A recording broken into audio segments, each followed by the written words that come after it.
Президент России Владимир Путин на неделе, комментируя проблему мигрантов в своей стране, заявил о важности строить русские школы в Центральной Азии. При этом беженцы замерзают на границе Соединенных Штатов Америки и Мексики, а в Палестине вынужденные переселенцы селятся на стихийных мусорных полигонах, чтобы хоть как-то выжить. На этом фоне ООН отмечает День мигранта, признавая их роль как двигателя мировой экономики. Об этом мы не только расскажем в ближайшие полчаса. В эфире из Астаны для вас работает команда программы «Мир. Итоги» и я, Руслан Идрисов. Вот главные темы выпуска. Арабская оттепель. Какой будет Сирия без правящей семьи Асадов? Русские школы в Центральной Азии. Развивать там сеть русских школ, изучение русского языка. Путин прокомментировал проблему мигрантов в России. Холод и голод. Как выживают палестинцы этой зимой? Свежие кадры из сектора Газа.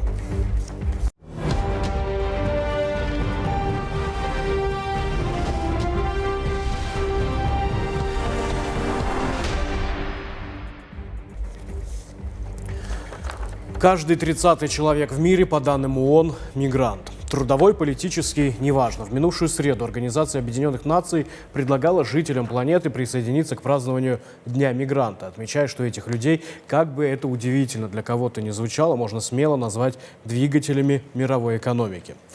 Мигранты, рабочие, студенты, предприниматели, деятели культуры и искусства – все они вносят свой вклад в развитие отдельных демократий и глобального мира, по какой бы причине они не мигрировали.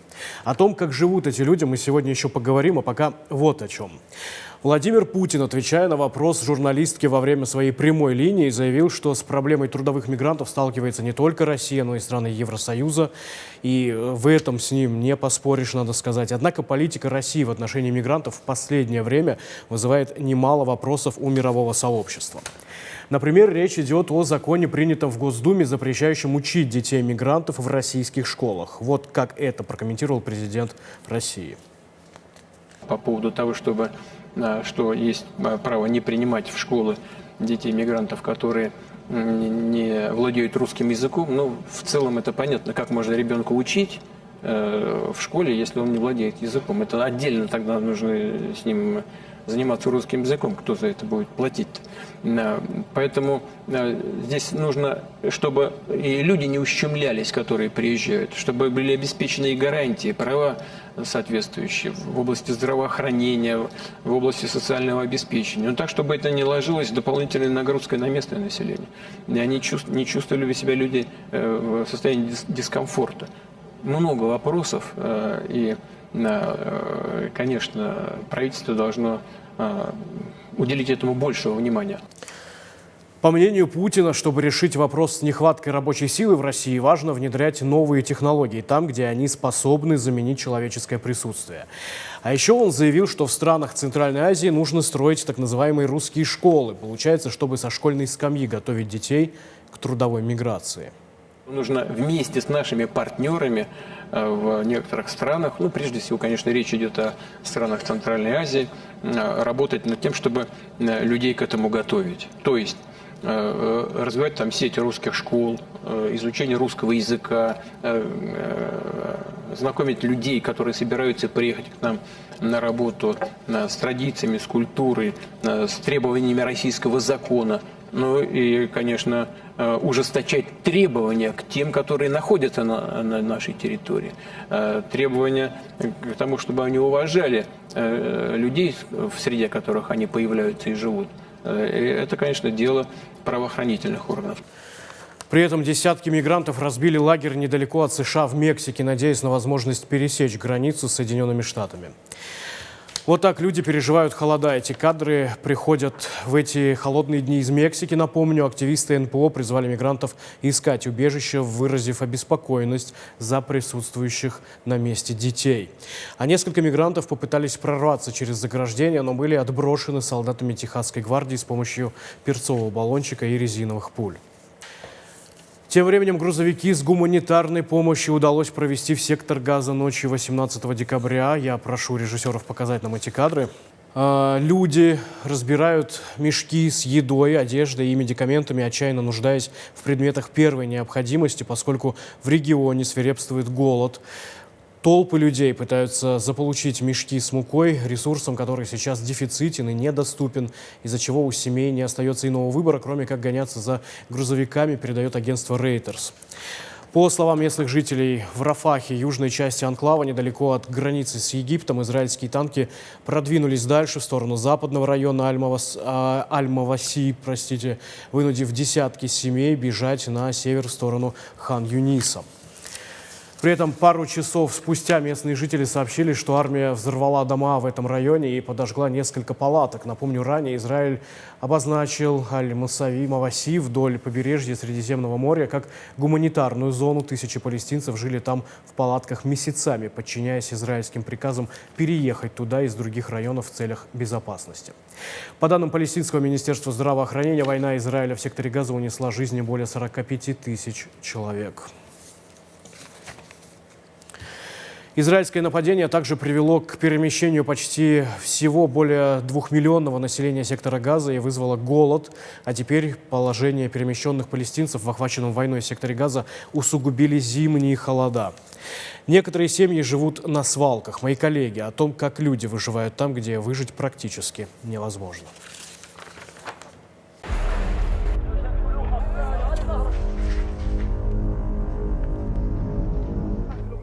Вахби Салам и его семья живут в самодельной палатке на развалинах в Хан-Юнисе на юге Газы. Их дом был разрушен израильскими войсками несколько месяцев назад. Они бежали в Рафах, прибрежную зону, прежде чем переехать в Хан-Юнис, поскольку зимой жить вблизи моря небезопасно. Земля полна песка и щебня, когда дует сильный ветер. Палатка трясется, земля даже проседает. Когда идет дождь, палатка не может защитить нас от воды. Помимо суровых условий жизни, они также сталкиваются с нехваткой еды, воды и одежды, необходимых для того, чтобы пережить зимние холода. Двое наших детей каждое утро в 8:30 уходят, чтобы занять очередь в пункте выдачи еды, где им приходится ждать до полудня. Если они смогут принести еду, мы поедим. Если нет, то нам остается только положиться на судьбу. Я просто надеюсь, что война закончится, и мы сможем жить в мире.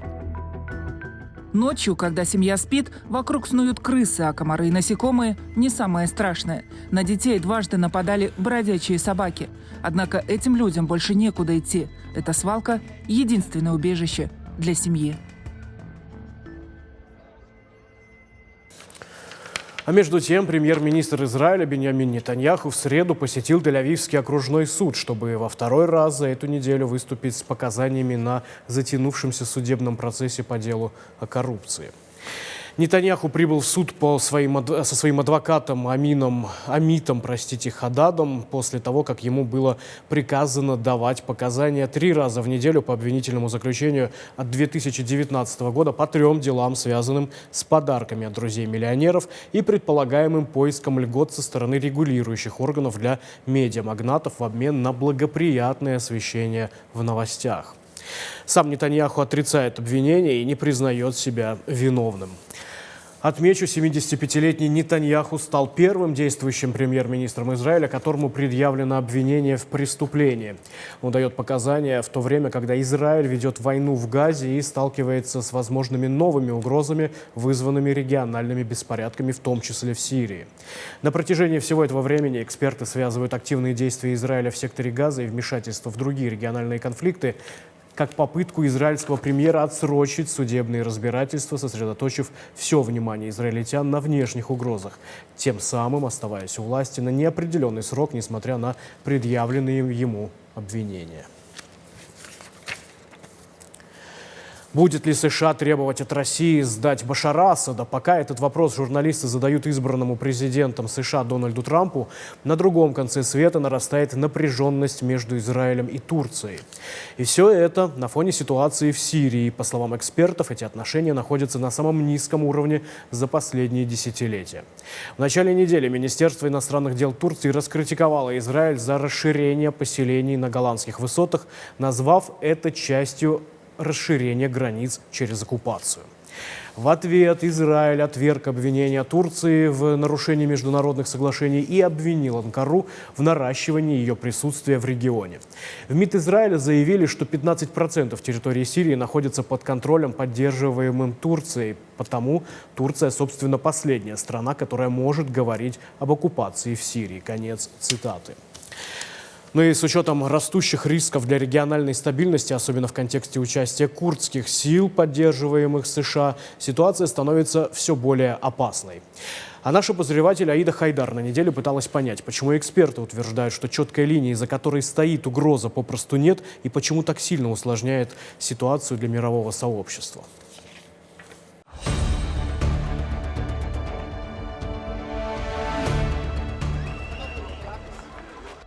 Премьер-министр Израиля Биньямин Нетаньяху на неделе заявил, что голландские высоты – это жизненно важный стратегический буфер и неотъемлемая часть оборонной стратегии Израиля против угроз со стороны Ирана и Хизбаллы, действующих в Сирии. Он подчеркнул важность региона для безопасности Израиля, особенно в свете недавних событий в Сирии.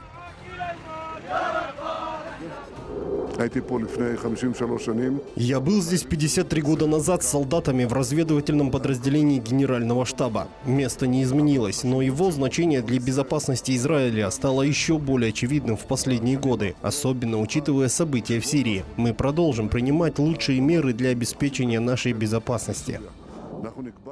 К слову, буферная зона между Сирией и Израилем была создана ООН после войны 1973 года, и на протяжении многих лет здесь находились около 1100 миротворцев. Но несмотря на долгие годы относительного мира, территория вновь оказалась в центре международной напряженности. Ситуация разворачивается на фоне продолжающегося конфликта в Газе. В этом контексте международное сообщество, включая Катар, Египет и США, вновь возобновляют попытки договориться о прекращении огня. Что касается недавнего обмена публичными обвинениями между Турцией и Израилем, то, по мнению аналитиков, он показывает, что обострение напряженности выходит за рамки палестино-израильского конфликта. Это лишь один из примеров того, как ситуации на Ближнем Востоке переплетаются, создавая риски для дальнейшей дестабилизации. Отношения между Израилем и Турцией, по мнению западных экспертов, сейчас находятся на самом низком уровне за последние десятилетия. В мае Турция ввела полный запрет на торговлю с Израилем, разорвав все прямые связи, что стало беспрецедентным шагом для стран, поддерживающих дипломатические отношения. Резкое ухудшение отношений между Израилем и Турцией, выражающееся во взаимных обвинениях, только усугубляет и без того сложную политическую ситуацию в регионе. Напряжение на севере Сирии, где Турция активно наращивает свое военное присутствие, вызывает серьезную обеспокоенность Израиля. Амбиции Анкары растут, и, по словам эксперта, будущее влияние Турции в Сирии зависит от того, насколько она сможет расширить свою сферу влияния. Однако, несмотря на растущее напряжение, аналитики Центра Мойши Даяна Тель-Авивского университета не ожидают, что Турция и Израиль перейдут к открытой конфронтации. Обе стороны имеют механизм предотвращения столкновений в Сирии, что позволило избежать прямых военных противостояний, например, с Россией. Ожидается, что такие каналы для предотвращения конфликтов будут работать и в будущем, несмотря на публичные выпады. Тем временем ситуация в Сирии остается катастрофической. ООН уже осудила захват Израилем демилитаризованной зоны, назвав это нарушение соглашения 1974 года, которое должно было поддерживать мир на границе между Сирией и Израилем. В ООН заявили, что соглашение должно соблюдаться, и оккупация остается оккупацией, независимо от того, длится ли она неделю, месяц или год. Это все равно оккупация. Конец цитаты. Это действие стало частью более широкой картины, в которой Сирия продолжает страдать от внешнего вмешательства. Страна, освободившись от власти Башара Асада, уже стала объектом борьбы за влияние со стороны других стран. Израиль, Турция, Иран, а теперь и поддерживаемые США курды – все они контролируют части сирийской территории. Государство остается разрушенным, а перспективы его восстановления и мирного развития пока не ясны. Примечательно, что избранный президент США Дональд Трамп, несмотря на все события в Сирии, не проявляет особой обеспокоенности судьбой президента Башара Асада или состоянием самой Сирии. На вопрос журналистов, попросит ли он российского президента сдать Башара Асада, который сбежал в Москву, Трамп ответил, что он об этом даже не думал, и всем нужно продолжать жить, как раньше.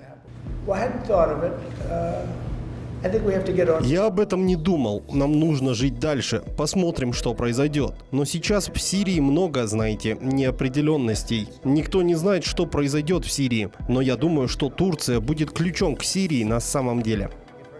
К слову, Турция активно взаимодействует с Европейским Союзом. Глава Еврокомиссии Урсула фон дер Ляйен объявила о выделении дополнительного 1 миллиарда евро для помощи сирийским беженцам в Турции. Однако эта помощь не решит основную проблему – восстановления разрушенной Сирии и создания инклюзивного правительства после долгих лет гражданской войны. Аида Хайдар специально для программы «Мир итоги». Президент Турции Эрдоган, кстати, подчеркнул категорическое неприятие Турции присутствия в Сирии как террористической группировки Даиш, так и сирийских курдских формирований, которые Анкара считает террористами.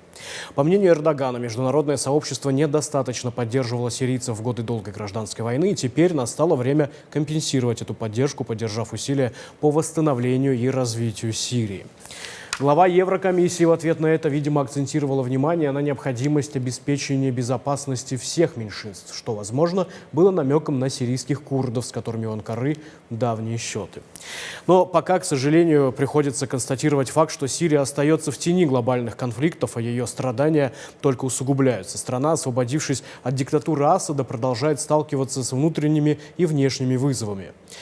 Участие в борьбе за ее будущее других стран делает перспективы восстановления Сирии в ближайшие годы довольно призрачными. Однако у фактического лидера освобожденной Сирии Ахмеда Аль-Шараа, также известного как Абу Мухаммада Аль-Голани, отличительный и оптимистичный прогноз относительно будущего страны.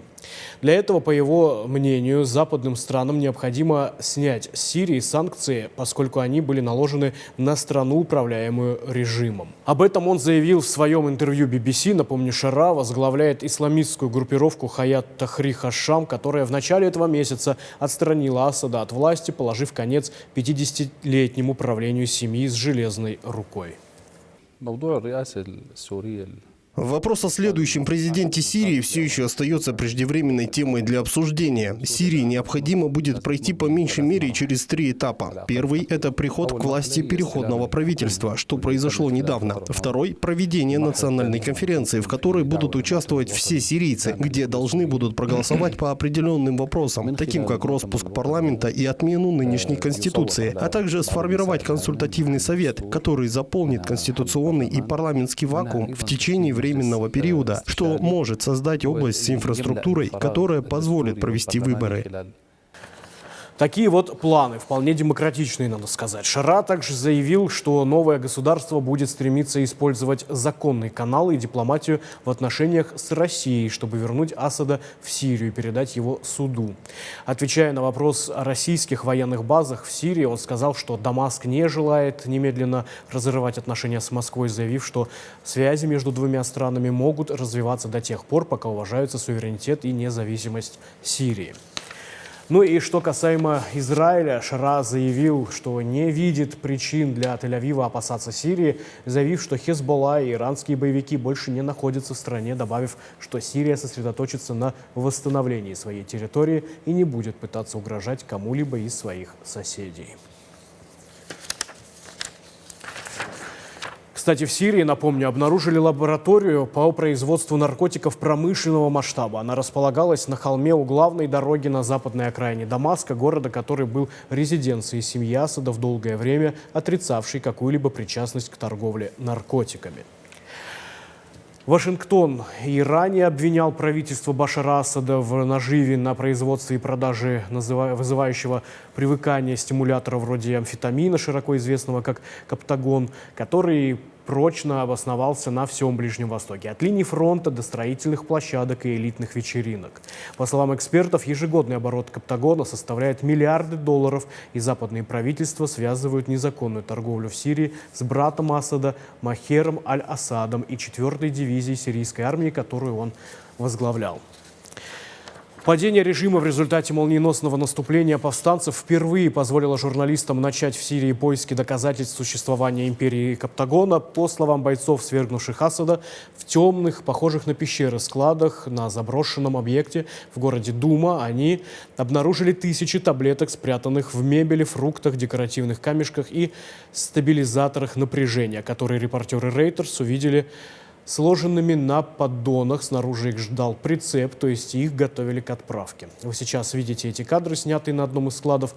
На многих таблетках имеется логотип в виде двойного полумесяца или слово «Lexus», которое идентифицирует таблетки каптагона. По открытым данным из США, объем мировой торговли Каптагоном оценивается в $10 миллиардов, а годовая прибыль свергнутого сирийского руководства от нее оценивается примерно в $2,5 миллиарда по данным агентства Reuters.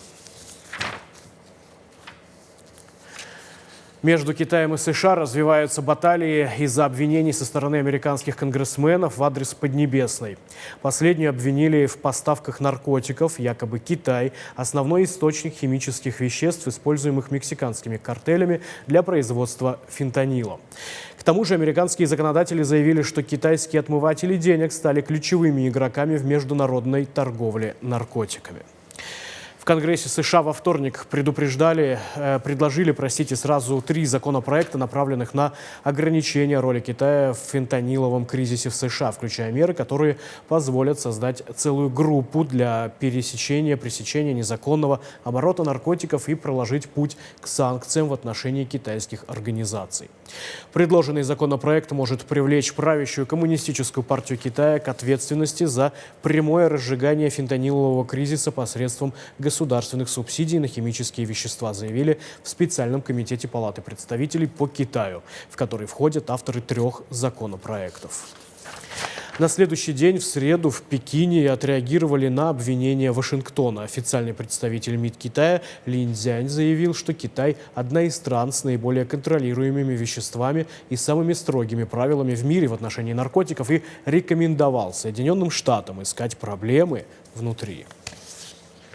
Коренная причина безудержного злоупотребления наркотиками в Соединенных Штатах кроется в них самих, и ключ к решению этой проблемы также находится в руках самих Соединенных Штатов. Мы советуем некоторым политикам в Соединенных Штатах разобраться с собственными проблемами, усилить внутреннее регулирование и сократить внутренний спрос, а также продвигать более существенные меры, вместо того, чтобы лечить внутренние болезни извне и обвинять других.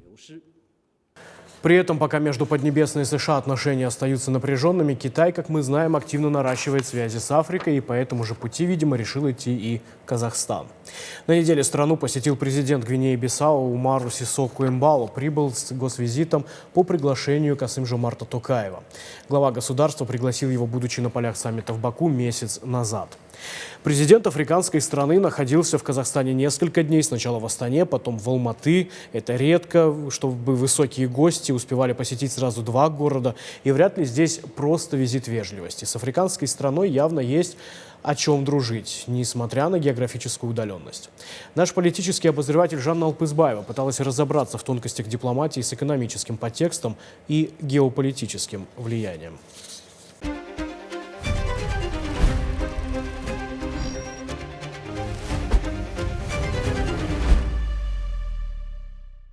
Сначала торжественная встреча в Аккорде. Зачастую высоких гостей Касым-Жомарт Токаев встречает в первой половине дня. Расширенный формат, узкий тет-а-тет и пресс-конференция. На последней стороны приоткрывают завесу. Из общих интересов сотрудничество в сельском хозяйстве. Казахстан поставит спутники в Гвинею-Бисау, зерновые и передаст цифровые технологии.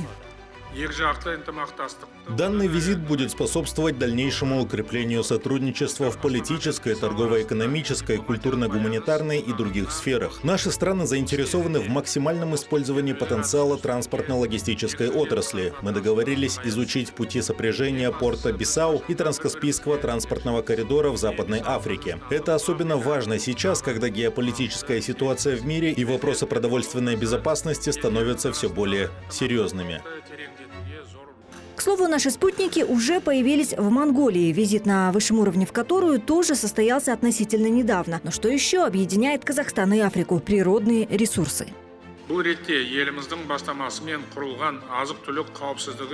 Необходимо в полной мере использовать потенциал исламской организации по продовольственной безопасности, созданной по инициативе нашей страны. Мы также обсудили вопросы сотрудничества в горнодобывающей промышленности и разработке природных ресурсов. В частности, существуют широкие возможности для совместной работы в области разведки и разработки месторождений железа, фосфатов, бокситов и других редкоземельных минералов. Ну и логистика не последний пункт в этих переговорах. Наши страны заинтересованы в максимальном использовании потенциала транспортно-логистической отрасли. Мы договорились изучить пути сопряжения порта Бисау и транскаспийского транспортного коридора в Западной Африке. Это особенно важно сейчас, когда геополитическая ситуация в мире и вопросы продовольственной безопасности становятся все более серьезными. После двухдневного пребывания в Астане Имбало отправился в Алматы. Довольно необычная программа госвизита. Рассматривать ли связь Казахстана и Гвинеи-Бисау только как дипломатические отношения двух стран или искать взаимосвязь геополитическую? Наши соседи Россия и Китай тоже взаимодействуют со странами Африки. С Владимиром Путиным Умару Сисоку Эмбалу виделся в мае этого года. Но эксперты считают, что Кремль опоздал с возвращением в Африку. Российские инвестиции несопоставимы с китайскими и европейскими, а список выгодных предложений Москвы ограничен. Оружие, сотрудничество в ядерной энергетике, транспорт. Китай и вовсе активно сейчас присутствует на континенте, предлагая дешевые кредиты и строя дороги взамен на ресурсы. Но вряд ли Китай нуждается в посредниках. Казахстан и Гвинея-Бисау располагают необходимыми механизмами для активизации взаимодействия в таких сферах, как разведка природных ресурсов, образование и экспорт углеводородов. Мы также заинтересованы в дальнейшем углублении контактов в рамках различных международных платформ и продвижении наших многогранных связей. Казахстанские политологи и вовсе прагматичны. Они говорят, что это уже третий визит африканских президентов за последнее время в Казахстан. Их просто интересует вопрос, как страна с колониальным прошлым строит свою экономику и политику, и что визит текущий – лишь обмен опытом. Но есть один важный факт. Африка – это 50 голосующих стран в ООН, которые в будущем смогут поддержать Казахстан и его инициативы. А президент Казахстана очень часто говорит об организации и, возможно, строит на нее планы. Кстати, скорее всего, это не последний визит Эмбалу в Казахстан. Касым-Жомарт Токаев пригласил коллегу на международный форум Астана. Жанна Алпызбаева, «Мир. Итоги». Ну и напоследок ученые обнаружили 27 новых видов во время экспедиции в перуанские амазонские леса. Команда идентифицировала несколько новых млекопитающих, рыб, земноводных и бабочек. Тронд Ларсен, старший директор научного центра Мура, рассказал о необычной рыбе с головой капли. Попрошу режиссеров сейчас показать нам ее фото. По словам Ларсена, полная загадка, каково предназначение этой капли. Здесь же снимки и других животных. Важно отметить, что ученые, тесно сотрудничая с коренным сообществом Аваджун, использовали их знания для выявления территорий, богатых биоразнообразием. Экспедиция также обнаружила 48 потенциально новых видов, требующих дальнейшего изучения для подтверждения их новизны. Что ж, мир не перестает удивлять, и пусть эти открытия будут только со знаком плюс, особенно на фоне всего того, что происходит и как заканчивается этот год. Что ж, увидимся, как всегда, в следующую субботу на Atomic Kent Business, подведем итоги уходящего 2024 и расскажем о том, что ждет в 2025. Берегите себя. Увидимся.